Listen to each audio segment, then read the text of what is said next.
Bueno, vamos a empezar, si os parece bien. Buenas noches. Muchas gracias por venir al teatro, eso primero. A ver el espectáculo, que por lo visto os ha llamado la atención. Un espectáculo sobre textos de Octavio Paz. Y encima ahora, gracias por quedaros un poquito más para entrar en diálogo con la compañía. Tenemos aquí, más o menos en el centro, a las primeras personas que se ocuparon de esto, que son Rosario Ruiz Rogers, la directora del espectáculo, que tomó la iniciativa, que tenía hacía un tiempo el deseo de hacer un espectáculo a partir de poemas de Octavio Paz. Entonces enseguida te voy a pasar la palabra. Y a su lado Jorge Volpi, que se sumó al proyecto enseguida y se entusiasmó con la idea de ocuparse de la dramaturgia, de trenzar un espectáculo a partir de esos textos de diversa índole, como enseguida él mismo explicará. Ya tenemos aquí las actrices, Lucía y Isabel, y enseguida se sumarán también los actores. Pues empiezo por ti, Rosario. La iniciativa fue tuya, llevaste mucho tiempo con esa idea. ¿De dónde nació esa fascinación por la poesía de Octavio Paz y en concreto su poesía amorosa erótica? Buenas noches, gracias por acompañarnos ahora también a la charla. Buenas noches. Buenas noches, Leonardo y Germán.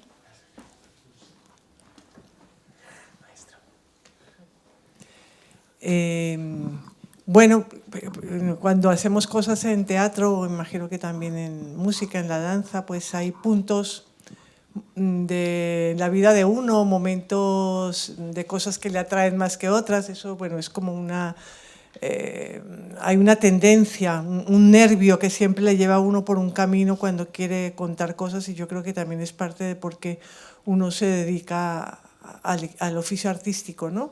Hay una necesidad de una transmisión de algo potente que uno cree que hay que contar. Hay muchas cosas que contar. Y como lo ven en la cartelera mundial, madrileña y española, pues mucha gente que se ocupa de muchos otros temas, y creo que por eso el teatro es muy rico también, ¿no?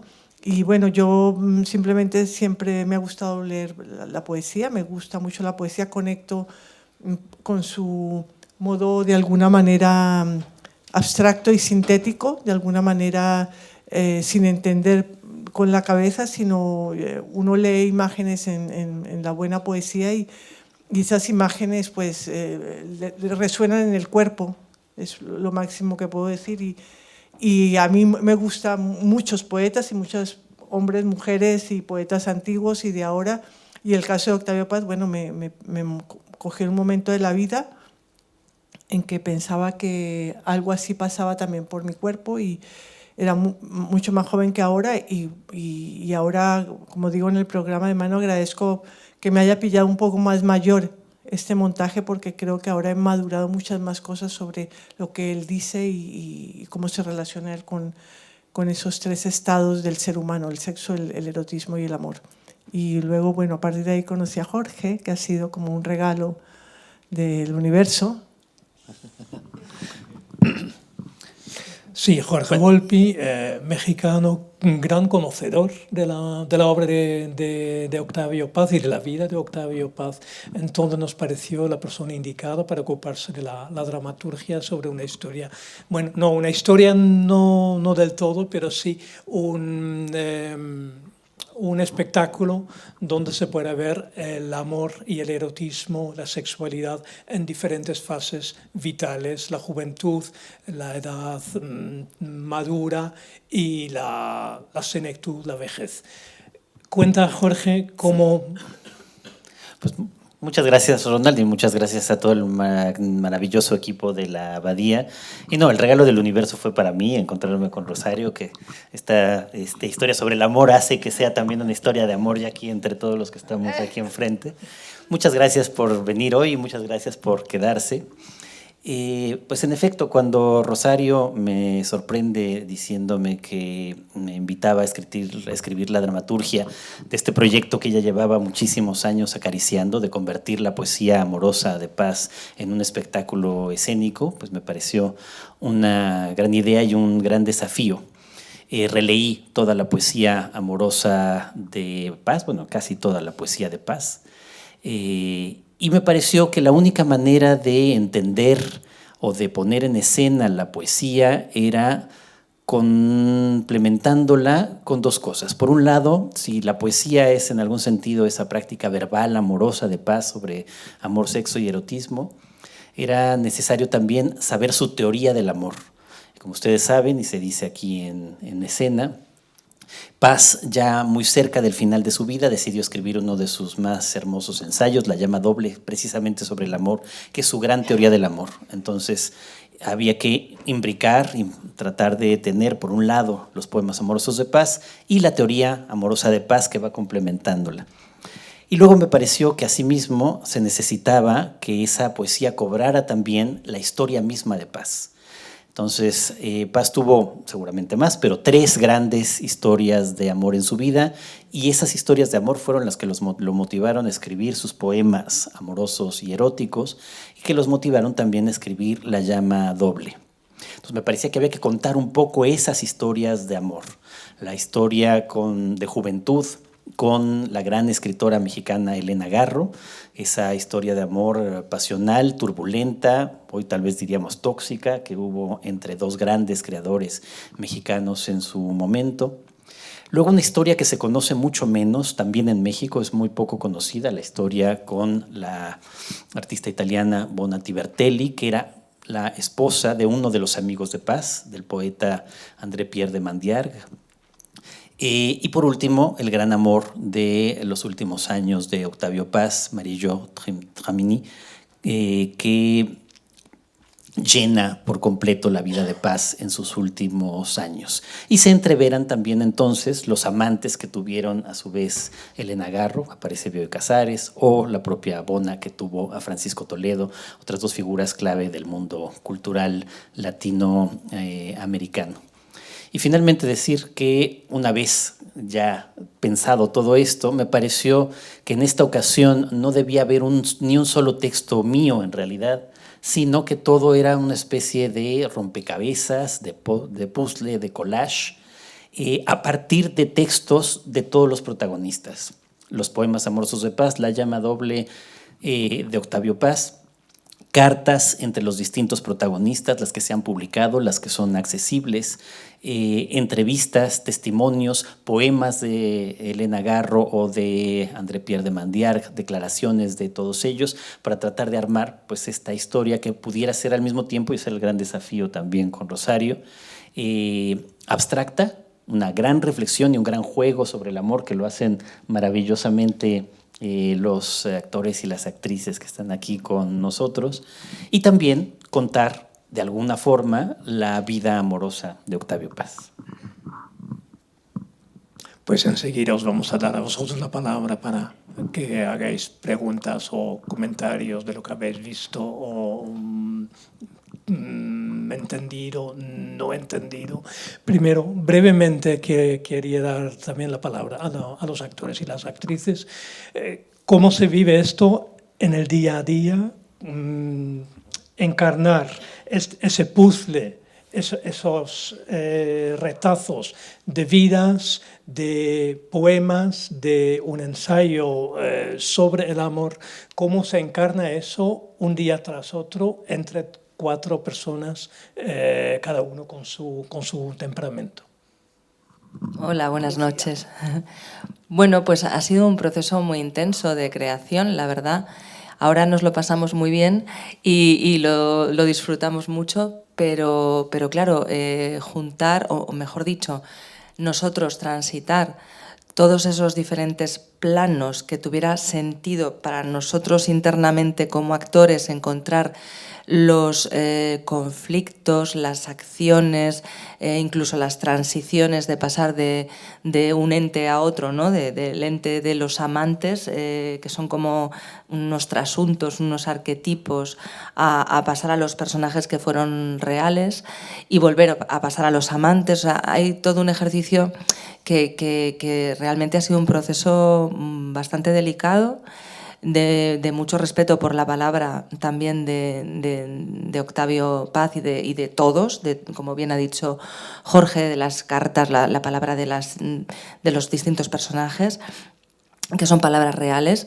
Y bueno, ahora yo ahora, por ejemplo, entiendo o de repente he naturalizado internamente dentro de mí pues todos esos planos, ¿no? Pero no ha sido un proceso al uso, no es una función al uso, no es una función realista, pero hay que trabajarlo siempre desde el actor con la misma verdad, verosimilitud que si fuera otro tipo de función. Entonces, saltar de un plano a otro ha sido el reto y también encarnar las partes más poéticas, ¿no?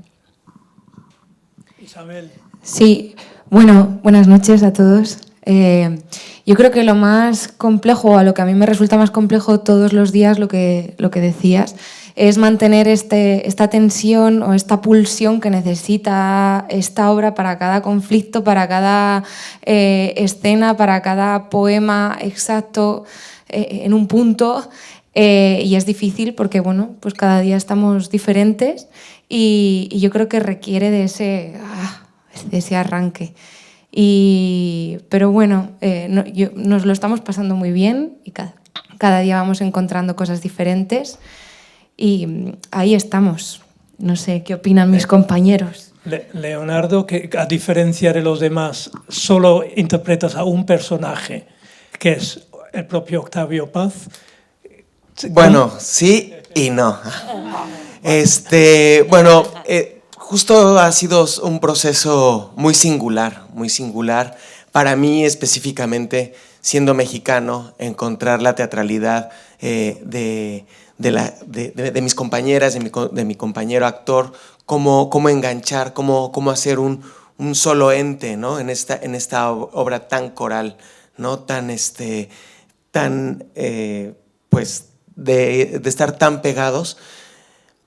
Y mi realidad también como mexicano de conocer a Octavio Paz desde otro lugar que mucha gente en España no conoce ese otro lado de Octavio Paz, y también mis referentes, mis imaginarios respecto a cómo yo puedo escuchar y leer la poesía de Octavio Paz a partir de mis referentes, ¿no? Y de mi naturaleza, que es lo que nos pasa a todos nosotros. O sea, creo que el tema de la poesía, a mí me parece que es un acto completamente privado. Yo cuando más disfruto la poesía es cuando la leo yo solo, no cuando me la leen o incluso cuando la escucho con grandes lectores de poesía. No, porque yo lo leo siempre en mi momento y me doy tiempo para las imágenes, ¿no? Que cada quien tendrá. Entonces esto era el gran desafío para mí y para todos nosotros, poder visualizar como actores lo mismo, ¿no? Ver esa misma realidad. Y pues fue un proceso muy fascinante para mí por estar con mis compañeros, pero también muy duro y de muchísimas preguntas de cómo vamos a decir este texto, cómo vamos a hacer esta obra de teatro que no sea un recital de poesía. ¿Cómo vamos a no traicionar al público para que esto no sea un recital de poesía y que sea un acto, un juego dramático, ¿no? Que haya acción dramática? Entonces, pues había constantemente preguntas, que la sigue habiendo además, ¿no? Porque es un espectáculo que está vivo, que la poesía significa también cosas distintas, depende de tu estado de ánimo, de cómo estés hoy, ¿no? Un orgasmo es distinto de cómo viene, y hablar del orgasmo es distinto hoy que ayer, que también eso es en el teatro, pero con la poesía, siendo esto tan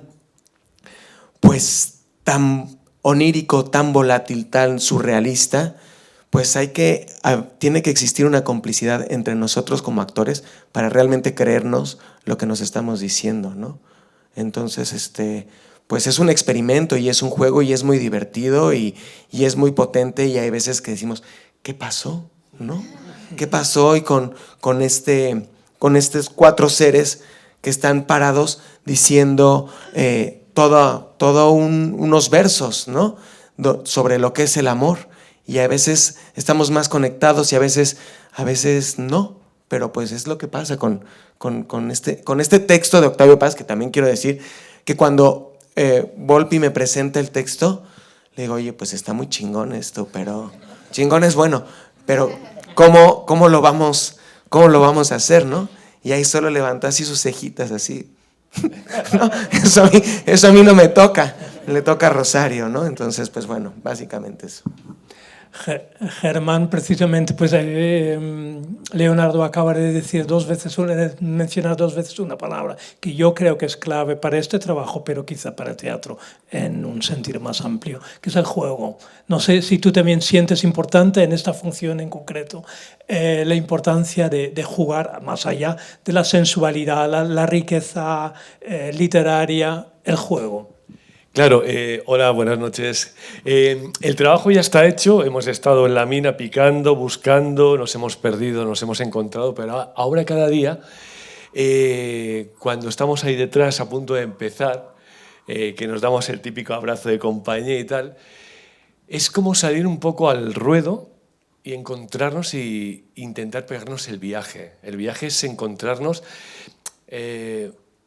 que todo lo que estamos viendo y que todo lo que estamos diciendo lo estamos viviendo de verdad, porque es un mundo onírico, es un mundo que no es realista, es un mundo tal. Y si nos pegamos el viaje, el público yo creo que se lo pega con nosotros, ¿no? Es un poco como el amor. Hay a veces que estás más enamorado, otro día que no soportas a la pareja. Lo notamos en el público, ¿no? Hay días que está el público con una carita de... Y otro día que está como, bueno, pues a mí el amor no me interesa mucho, tal, no sé qué. Es eso, es un viaje necesario, y sobre todo en estos momentos que está todo tan crispado, poder hablar del amor desde un punto de vista del erotismo también, que creo que el erotismo ha quedado como en un segundo plano, ¿no? Por la sexualidad, por la pornografía, por muchas cosas, y nos perdemos pues todo lo que estamos hablando al principio, ¿no? del erotismo, ¿no? De lo que hacían los provenzales, ¿no? Qué cosas más curiosas tenían, que se ponían a jugar, se tocaban, se miraban, pero nunca llegaban al final, ¿no? Yo me imagino que eso les provocaba unos estados que son impresionantes, ¿no? Pues eso es un poco lo que si se pudiera transmitir todo esto del erotismo, del amor y todas las cosas que pasan al público, yo creo que se pegarían el viaje con nosotros y nosotros con ellos, ¿no? Es un poco hacer el amor con el público. Sí, una frase de Octavio Paz de La llama doble compara la relación, dice algo así como la poesía es al lenguaje lo que es el erotismo a la sexualidad, que me parece una analogía muy bonita. Sí. Creo que ha llegado el momento para que intervengáis vosotros, vosotras, alguien quiera comentar, preguntar. Ahí arriba a lo lejos.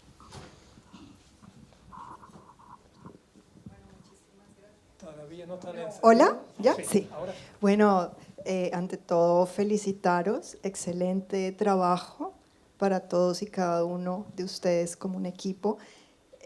Felicitar a Rosario por lograr engranar este trabajo tan hermoso, me ha encantado. Yo venía un poco escéptica también porque estamos sobrecargados, como dices tú, de imágenes de sexualidad, ¿no? La televisión, incluso el mismo teatro muchas veces. Y la obra me ha sorprendido gratamente cómo lográis trabajar, sobre todo corporalmente. Todo es muy sugerente, al final todo es muy erótico, desde detalles como la textura del vestuario, las telas, toda esa delicadeza tan insinuante, ¿no? Las mismas texturas de la piedra, ¿no? Todo esto y el manejo que le hacéis con el cuerpo era absolutamente atrayente y sugerente, y creo que esto es como lo que acerca a esas imágenes que uno puede tener cuando lee la poesía, ¿no? Que es que es algo que va más allá de la palabra, ¿no? Sí, es la textura, es la esencia, es como casi que el olor, ¿no? De las cosas. Entonces eso creo que logra mucho esto con la iluminación, es que todo está muy bien, Rosario, o sea, estoy encantada, la grieta, es muy lindo la textura. Bueno, quisiera, un poco porque me quedaría aquí muchas horas alabando el trabajo, un poco una pregunta más concreta que es el trabajo corporal.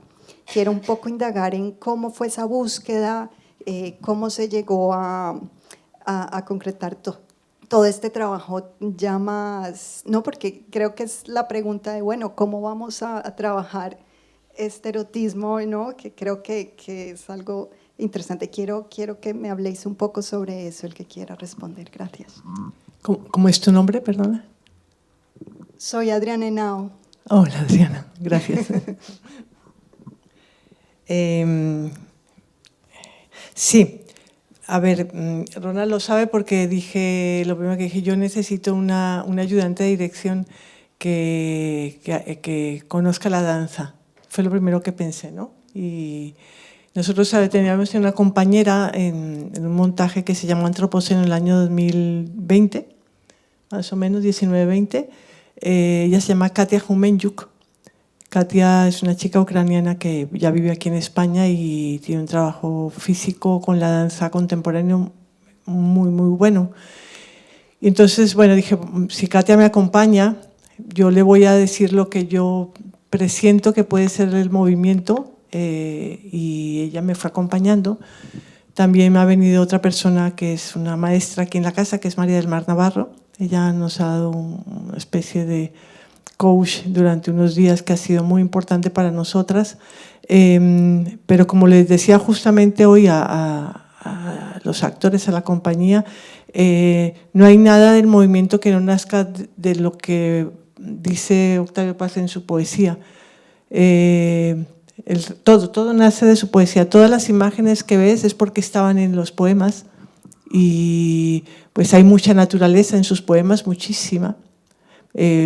Como saben, Octavio Paz era un hombre que viajó por muchos países. Aquí hablamos de la India, pero también, bueno, lo que es Latinoamérica, México, bueno, Europa. Seguro que estuvo en muchos más países como diplomático. Y él tenía en los poemas hay una relación tremenda de lo que es el cuerpo de la naturaleza con el ser humano, ¿no? Todo el tema de los ríos y el árbol que tú me recomendaste también en su día, que era, me dijo, si piensas en el espacio, piensa que el árbol era uno de los símbolos más importantes para él. Y luego de todo eso también venía el tema del fuego, de la pasión, él habla mucho del volcán, de la lava. Entonces ya con Ikerne Jiménez yo le fui dando imágenes a ella, al iluminador y al músico, a Julián, y entre todos realmente es un trabajo que luego se transmite a los actores, ellos también participan, y yo creo que lo bonito de este trabajo es que hemos teatralmente conseguido que sea un trabajo de equipo. No hay algo que yo haya hecho sola, o sea, todo nace de todos nosotros, todos han participado, y todo el movimiento nace de lo que en los poemas de Octavio Paz estaba, el ser sonámbulo, el sinfín de que habla Octavio Paz, de la caída continua cuando tienes el momento erótico, la caída continua en el amor, no hay fondo.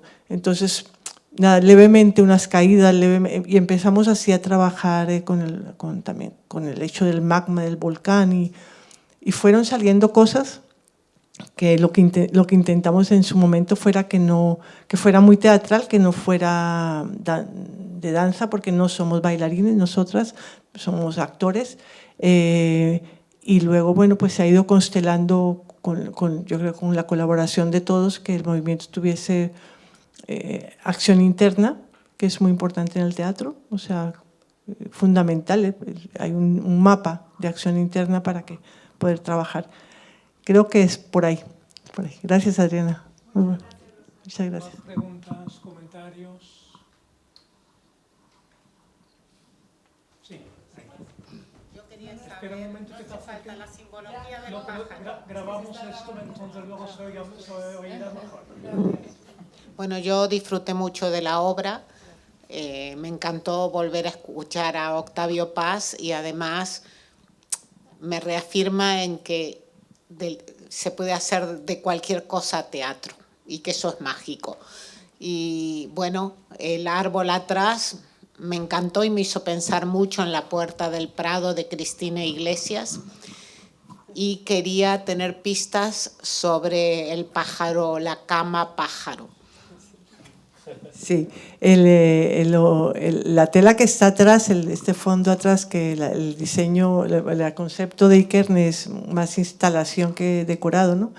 Está basado realmente en la línea de la lava del volcán. Pero lo bonito es lo que tú has visto, que también a veces parece el árbol, que Jorge me había dicho, y a veces parece otra serie de cosas. Hay gente incluso que ha leído ahí imágenes que yo no he visto, pero la gente las ve, lo cual me parece sugerente porque en el teatro, en cuanto plantas algo y está todo el tiempo estático en el espacio, es doloroso a veces. Entonces es bonito que se mueva a través del espectador, pues era una de las ideas, ¿no? Viene el volcán, pero sí, finalmente es una corteza de árbol, curioso, las imágenes cómo se unen, ¿no? Y bueno, hablando con Ikerne, yo le decía, a ver, el espacio es abstracto, pero ¿cuál es el lugar más icónico, simbólico del acto de la sexualidad, del amor y eso? Y dije, pues una cama, ¿no? Una cama. Bueno, también puede ser sobre una mesa, como las películas, pero el ascensor, pero la cama. Entonces ella empezó a buscar cosas y un día me trajo esta cama que tenía un dosel arriba y el dosel era como la cabeza de un pájaro. Creo que se llama una gaviota o algo así en el dibujo. Y entonces, claro, ahí empezamos a viajar con cantidad de imágenes porque la cama es Tálamo también, que es el lugar donde originalmente nacíamos y moríamos. Ahora ya nos llevan a los hospitales, pero simbólicamente es un lugar privilegiado porque nacemos y morimos ahí. Por eso también ellos nacen de ahí y luego van hacia el volcán también, ¿no? Y dándole vueltas, y entonces el animal se volvió fantástico y tenía espinas y de pronto le nació un rabo, y entonces apareció el alebrije mexicano. ¿Son viajes? Apareció el alebrije mexicano, que es un animal también, que bueno, eso Jorge lo sabrá mucho mejor, que nos transporta entre la vida y la muerte y nos comunica con ese otro lado de la vida, que nos comunica también el amor, porque como dice la obra, el amor en vida es pero el amor sigue en la muerte. Y eso era como el viaje, él está presente, para mí es un personaje más, está presente porque él está pendiente de todo lo que ocurre, ¿no? El alebrije. No sé si quieres decir algo del alebrije o... No, solo eso, que es bonito que parezca también el alebrije, esta figura sobre todo de Oaxaca, de México, que tiene esa componente al mismo tiempo lúdico y religioso y de tránsito. Sí. Pero también tiene algo inquietante. Inquietante. En este escenario, sí, en esta forma. Sí. Más preguntas, comentarios. Sí, aquí. Espera un momento.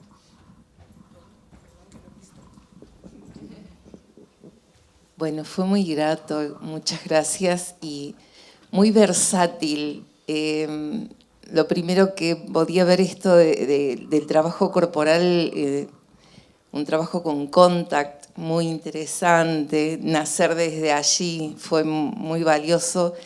El texto que... digo, el sinnúmero de lenguajes que han usado, muy rico, porque también el canto, y adoré las piedras.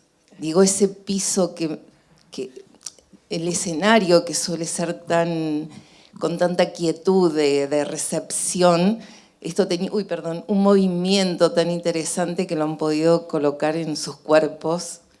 Y darle el color rojo, digo, no sé si ha tenido algo que ver, pero que bajo de eso se note el color rojo. No había advertido lo de la lava del volcán, pero esas piedras tenían tienen ese movimiento tan interesante que le han podido colocar.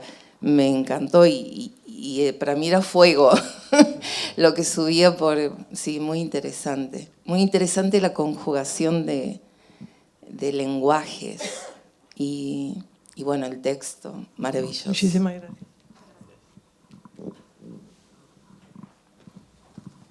Si alguien quiere volver a verla, pues se le hace descuento y hoy vienen gratis, hablan conmigo, porque igual no, a la segunda ya se disfruta más. Es cortita, muy cortita.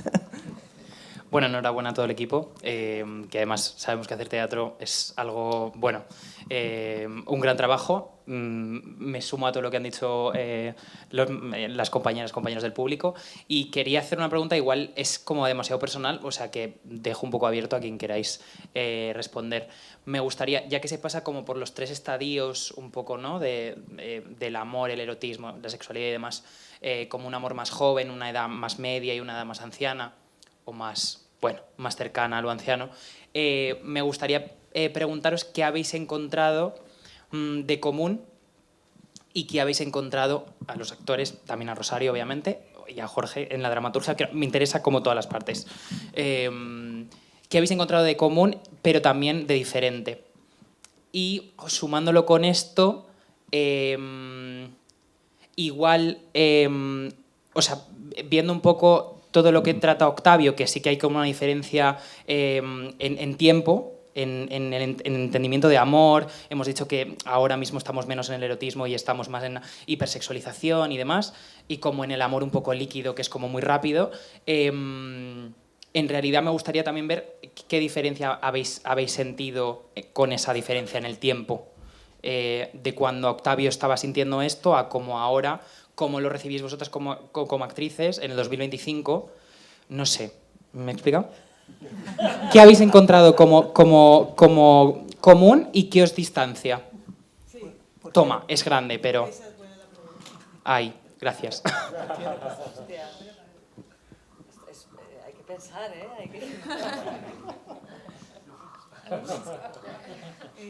Pues mira, yo te diría lo común, que creo que todavía permanece. No importa si eres un nuevo amante de 13 años, donde evidentemente el enamoramiento está transformándose, donde esto que decías que es como más líquido o fluido, o no sé, como que va muy rápido, que no hay tiempo, ¿no? Creo que todo lo que permanece, aunque sea ahí, es la mirada, ¿no? O sea, creo que la mirada es el acto sexual y erótico más hermoso, ¿no? Y creo que esto yo lo descubrí aquí, en este montaje, ¿no? Cómo miras a tu compañera o a tu compañero y a partir de eso erotizas y dices y logras, o no, ¿no? Pero creo que en la mirada es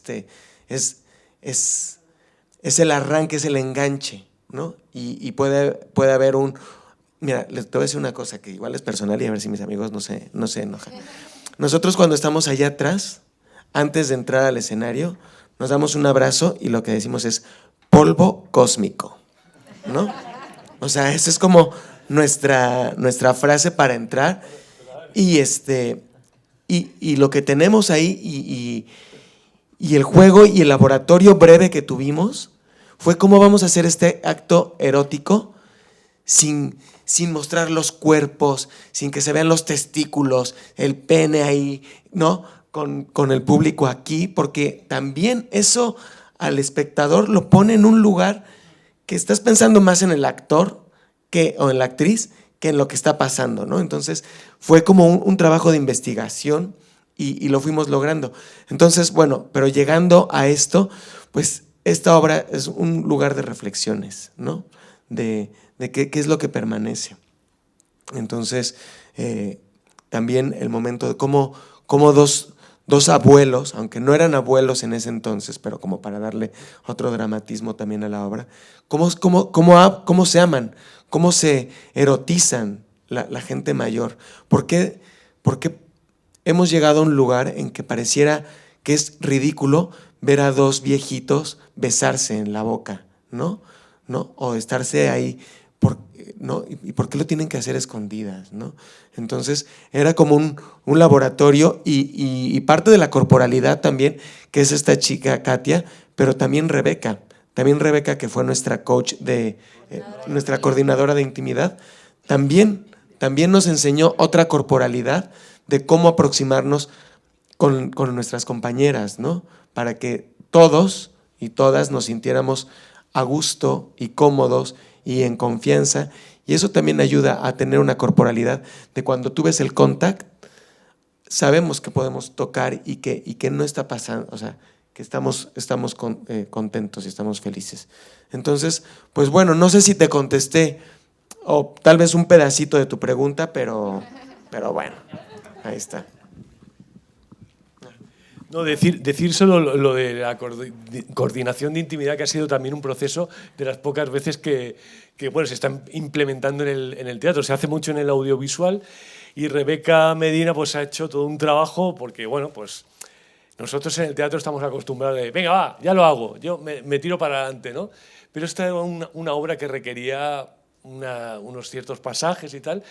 Y hemos trabajado muy cómodos, con mucha seguridad, sabiendo que la persona que tienes delante te está dando el ok, que todo funciona bien, que no hay ningún problema y que está todo controlado. Es como una coreografía pactada y que nos hace trabajar desde una seguridad que yo creo que está muy bien que venga para el mundo del teatro. Es la primera vez. La primera vez, ¿no?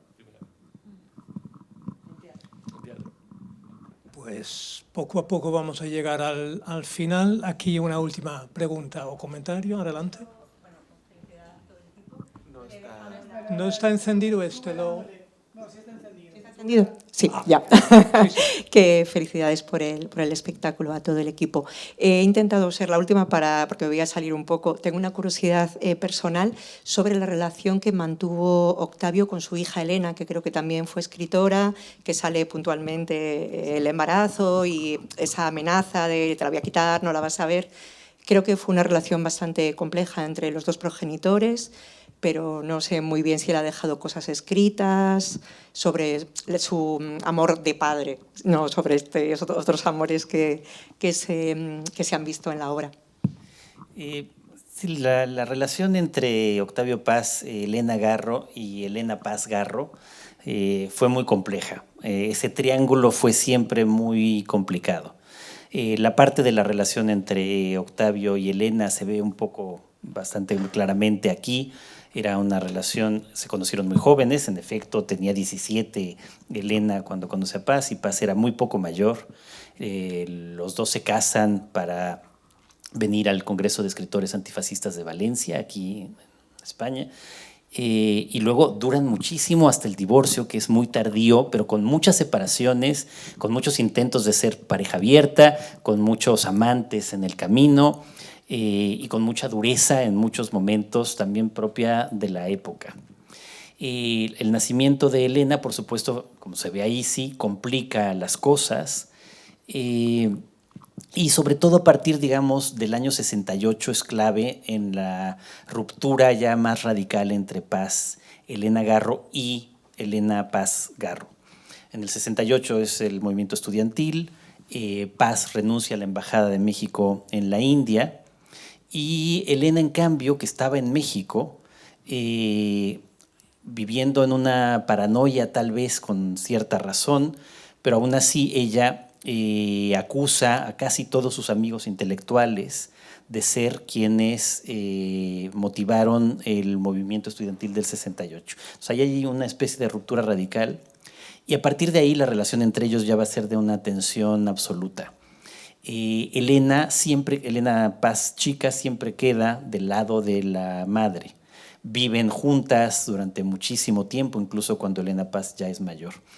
Elena Garro, en algunas de sus obras de teatro y en alguna novela, traspasa un poco la historia de lo que ella ha vivido, pero no hay un testimonio, digamos, más directo. Las cartas de Elena no se pueden ver todavía porque están dentro de la masa hereditaria que finalmente se entregó hasta no sé cuántos años después de la muerte de Marilló.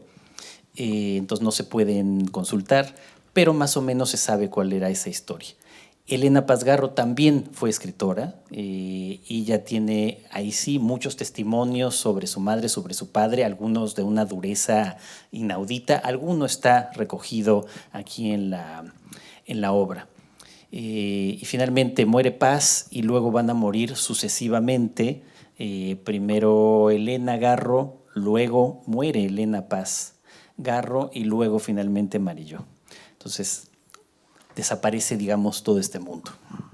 ¿Y él dejó mucho escrito sobre...? Él no dejó muchas cosas escritas sobre su hija.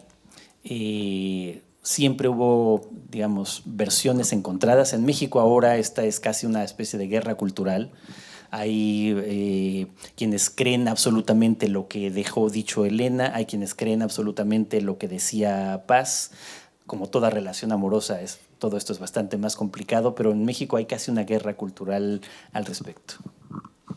Pues creo que ha sido un diálogo bonito, vuestros comentarios han sido interesantes, los vuestros y antes el trabajo escénico realizado aquí. Muchísimas gracias, espero volver a veros en el Teatro Abadía o en otro teatro pronto.